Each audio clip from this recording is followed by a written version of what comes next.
কাল বাদে পরশু ম্যাচ, এত কম সময়ের মধ্যে কি প্রস্তুতি নেব, কিভাবে কি প্ল্যান করব, আমি তো কিছু বুঝতেই পারছি না। চিন্তা করো না বকুল, আমরা জিতবো। ও, তোমাকে তো একটা ইম্পর্টেন্ট খবর দিতেই ভুলে গেছি আমি। কি? আজ অফিসে গিয়ে আমি এসআর এন্টারপ্রাইজের একটা অ্যাড্রেস পেয়েছি। খেলা ক ওভারের হবে আমরা এখনো পর্যন্ত জানি না, কিন্তু টিম হচ্ছে 7 জনের। সব থেকে গুরুত্বপূর্ণ হলো টসে জেতা। কালকে স্যার, কালকে আমার একটা ইম্পর্টেন্ট কাজ আছে। কাল রাতের ফ্লাইটটা ধরলে হয় না? এরকম একটা সময় তোদের পাশে থাকতে পারলাম না, প্লিজ আমায় ক্ষমা করে দিস।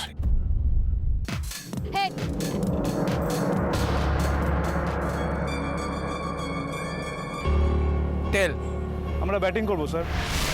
আমরা দেখতে পাচ্ছি রনি বিশ্বাসের টিম কিন্তু টসে জিতে প্রথমে ব্যাটিং করার সিদ্ধান্ত নিয়ে ফেলেছে। মার খাওয়ার জন্য তৈরি থেকো বকুল রায়।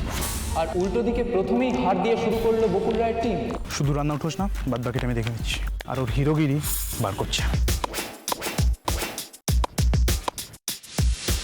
রনিকে যে করে হোক আউট করতে হবে। আপনি বকুল রায়? হ্যাঁ। আপনাকে দাদা ডাকছেন। দাদা, তুমি নিজে আমাদের সঙ্গে দেখা করতে এসেছো? আমি কিন্তু সব সময় সৎ লড়াইকে সমর্থন করি বকুল। এবার থেকে যা বল করবি বডি লাইন বল করবি, ঠিক আছে? ভাবা যায় না অজিত, তাসের ঘরের মতো ভেঙে পড়ছে বকুল রায়ের টিমের ব্যাটিং অর্ডার। এই লড়াইয়ের দায়িত্ব তুমি স্বেচ্ছায় কাঁধে তুলে নিয়েছিলে বকুল। আজ এর শেষ তোমাকেই করতে হবে। ছেলেরা পারলো না, আর এখন একটা মেয়ে এসে নাকি ম্যাচ জেতাবে। আমাদের বাঁচাও, বিজয়ী হও।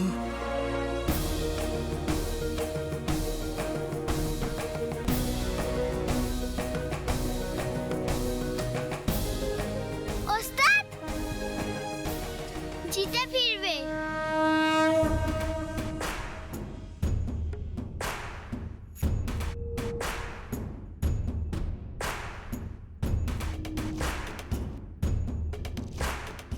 ছেলেরা পারলো না, আর এখন একটা মেয়ে এসে নাকি ম্যাচ জেতাবে।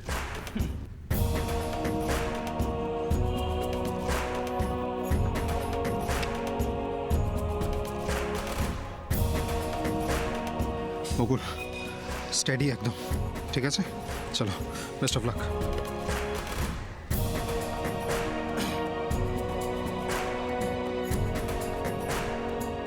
এই আস্তে বল করিস, দিদিমণির যেন লেগে না যায়।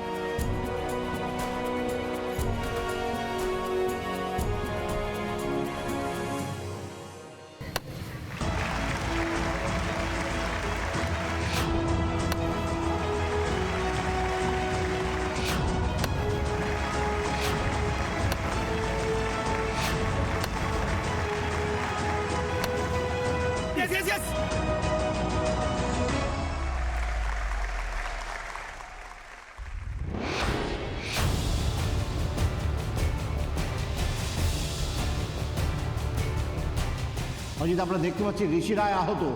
এখন কিন্তু দেখার বিষয় যে ঋষি রায় ম্যাচটা কন্টিনিউ করতে পারে কিনা। তিনি যদি কন্টিনিউ করতে না পারেন ম্যাচটা, তাহলে কিন্তু অবধারিতভাবেই রনি বিশ্বাসের টিম জয়ী বলে ঘোষিত হবে। অনিল একটা জিনিস দেখতে পাচ্ছ, আম্পায়ার কিন্তু নো বল ঘোষিত করেছে। তার মানে আমার কি মনে হচ্ছে জানো, যদি ঋষিরা একবার উঠে দাঁড়াতে পারে, তাহলে কিন্তু এই মারের বদলা ও নেবেই। কোথায় লেগেছে? দেখি দেখি দেখি। আস্তে আস্তে আস্তে ছেড়ে দাও।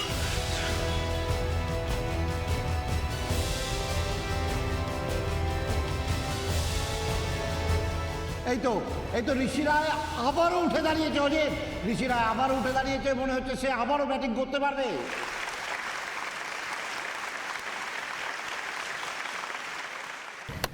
বাউন্ডারি, অজিত আবারও বাউন্ডারি মেরে দিয়েছে ঋষি রায়, এবং এই বাউন্ডারির সাথে সাথে ঋষি রায় তার 100 রান পূর্ণ করলো। আমরা কিন্তু দেখতে পাচ্ছি এখনো স্কোরবোর্ড বলছে রনি বিশ্বাসের টিমেরই কিন্তু জেতার সম্ভাবনা অনেক বেশি। একদম একদম ঠিক বলেছে অজিত। আর এই শেষ ওভার অর্থাৎ 12তম ওভারে যদি বকুল রায়কে ম্যাচ জিততে হয়, তাহলে কিন্তু প্রতি বলে বাউন্ডারি বা ওভার বাউন্ডারি মেরে তাদেরকে ম্যাচ জিততে হবে। বকুল, স্ট্রাইকে তুমিই থাকবে, ঠিক আছে? চেষ্টা করবে যাতে কোনো ডট বল না হয়, আর সিঙ্গেল নেবে না। তুমিই ব্যাট করবে, ঠিক আছে? আমি জানি তুমি পারবে। ইউ আর দ্য উইনার, সেটা সবাইকে দেখিয়ে দাও আজকে, ঠিক আছে? Best of lakh.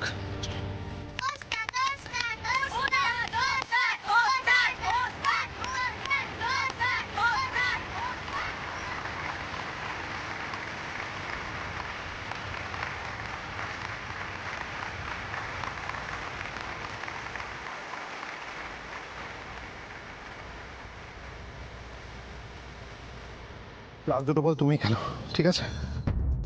আচ্ছা, তোমার কি মনে হয় বকুল কি এই লড়াই তুলতে পারবে? দেখো অনিন্দা, এটা কিন্তু খুবই এটা বলা যাচ্ছে না এখন কি হতে পারে, যা খুশি করতে পারে। তো দেখি আমরা এরপরে পঞ্চম বলে কি হয়। সব বলে যাও, তুমি তোমার খেলা খেলো। ভালো করে চারদিক খুঁজে দেখেছিস? দেখেছি দাদা, পচা কোথাও নেই। মানে আমার যাবে না কোথায়? দাদা, দাদুর ঘরের সামনে ইনাপা পাহারা দিচ্ছিল, ও ও নেই। তোমার ওই দুই মাসিকে কিন্তু আমি গুলি করে শেষ করে দেবো। কাল রাতে কি হয়েছিল? বাইরে যে আমার ছেলেটা পাহারা দিচ্ছিল, কোথায়? আপনি কেন এমন ভাবছেন যে ওই জমি সঠিক জমি নয়? সাহেবদের জমি, তিনাদের কুটি বাড়ি, পাশে আবার পুরনো কবরস্থান, এসবের মধ্যে মায়ের মন্দির তৈরি হবে কি করে চাও? এত কিছু বললেন, এটা তো বললেন না যে ওই জমিতে শিবলিঙ্গ পাওয়া গেছে। আমি নিশ্চিত কেউ ইচ্ছে করে সে আমার ক্ষতি করতে চান। নিখিল বাবা, তোর গলা কেমন আছে রে? সে আমার ওই মধু জলে কে বা কারা ওষুধ মিশিয়ে দিয়েছিল, সেই জলটা খেয়েই নিখিলের গলাটা খারাপ হয়ে যায়। এই জঘন্য কাজটা কে করতে পারে জামাই দাদা? হয়তো বাড়ির কেউ। জয় মহাকালের জয়। জয় মহাকালের জয়।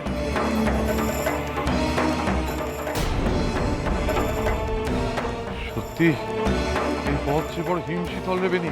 কিন্তু গুরুদেব, লোকটা তেমন ভাবে হাঁটছে কেমন করে? সত্যি যদি আপনি আমার ভালো চান, এই টাকাগুলো একটু আমার মায়ের কাছে পৌঁছে দেবেন। থ্যাংক ইউ, তুই আমায় ক্ষমা করে দিয়েছিস, থ্যাংক ইউ সো মাচ। মামাজি, তোমার অন্যায় কিন্তু আমি ভুলিনি, আর সেই অন্যায় তুমি নয়নের সাথে করেছো, আমার সাথে নয় মামাজি। আর ওর সিদ্ধান্তের উপর নির্ভর করবে তোমার এই বাড়িতে ঠাঁই হবে কি হবে না। তুমি আমার শিবিরে গুপ্তচর হইয়া প্রবেশ করিয়াছ। That's it. তুমি নাটকের ইনার মিনিংটাই বোঝো নাই। ইহারা বিদেশি শক্তির সাথে লড়াই করিতে চায়, ঠিক রাজা চন্দ্রগুপ্তর মতন। আমাদের এই নাটকের একটা অংশে যুদ্ধের দৃশ্য রয়েছে, আমরা এখন এই যুদ্ধই অভ্যেস করব। পারো না, কিছুতেই তুমি আমাকে এভাবে হারিয়ে দিয়ে চলে যেতে পারো না জসদা, কিছুতেই না। তুমি আমাকে না বলে এভাবে চলে যেতে পারো না। তুমি যদি বেঁচে না থাকো তাহলে ওই চিতায় আমি নিজেকেও জ্বালিয়ে ফেলবো। কারোর ক্ষমতা নেই আমাকে বাঁচিয়ে রাখার জসদা, কারোর ক্ষমতা নেই। লটারি পেলেন ওকে? না, সব জায়গায় খুঁজেছি, কোথাও নেই। খাও গো মেজো জেঠু, খাও গো বড় জেঠি। কি করছে লটারি?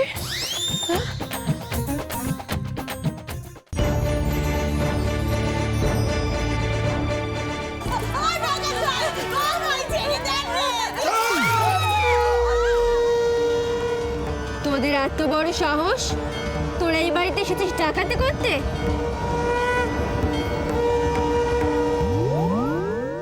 সংসার করার স্বপ্ন আর তুমি দেখো না, ওটা আর হবে না, বুঝলে? তুমি বেবি দেখাচ্ছ আমাকে, বেবি? হ্যাঁ, বেবি দেখাচ্ছ আমাকে। বুঝতে পারছো না কত বছরের জেল হতে পারে তোমার? তুমি সেটা বুঝতে পারছো না? কোনো ধারণা নেই। আমি না মেরে ফেলে দেবো বলে দিচ্ছি। ভালো করে চারদিক খুঁজে দেখেছিস? দেখেছি দাদা, পচা কোথাও নেই। মানে আমার যাবে না কোথায়? দাদা, দাদুর ঘরের সামনে ইনাপা পাহারা দিচ্ছিল, ও ও নেই। তোমার ওই দুই মাসিকে কিন্তু আমি গুলি করে শেষ করে দেবো। কাল রাতে কি হয়েছিল? বাইরে যে আমার ছেলেটা পাহারা দিচ্ছিল, কোথায়? আপনি কেন এমন ভাবছেন যে ওই জমি সঠিক জমি নয়? সাহেবদের জমি, তিনাদের কুটি বাড়ি, পাশে আবার পুরনো কবরস্থান, এসবের মধ্যে মায়ের মন্দির তৈরি হবে কি করে চাও?